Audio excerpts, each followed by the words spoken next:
Okay, very first of all Nandipatla గారు, ఈ గ్రహణం గురించి, ఈ చంద్రగ్రహణం ఏమిటి, దీనికి రక్త చంద్రగ్రహణం అని ఎందుకు పిలుస్తున్నారు, ఈ గ్రహణం మన దేశం మీద, ముఖ్యంగా తెలుగు రాష్ట్రాల మీద, ముఖ్యంగా మన తెలుగు ప్రజల మీద ఎలాంటి ప్రభావాన్ని చూపించబోతుంది, విచ్ మీన్స్ నాకు టైమింగ్స్ సహా ముందు పట్టు విడుపు వీటి గురించి డీటెయిల్ ఇవ్వండి.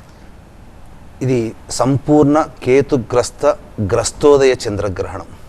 అంటే గ్రస్తోదయ ఎందుకన్నామనంటే మధ్యాహ్న సమయంలో ప్రారంభమవుతున్నటువంటి గ్రహణం.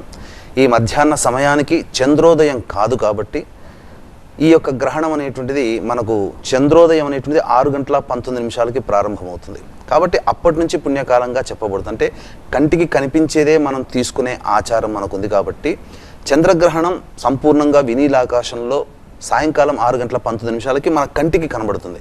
మనకు కనబడే చంద్రగ్రహణం 6:19 కాబట్టి 6:19 పట్టు స్నానము, విడుపు స్నానం 6:47.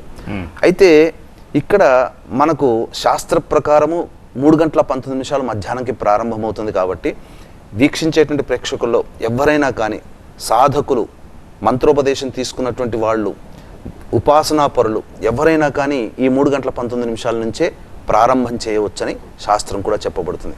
ఓకే, రెండు చెప్తున్నారు. ఒకటి, మనకి కనిపించకపోయినా బికాజ్ సన్లైట్ కాబట్టి 3:19 స్టార్ట్ అవుతుంది కాబట్టి అప్పుడే పట్టు స్నానం చేయాలి అంటున్నారు.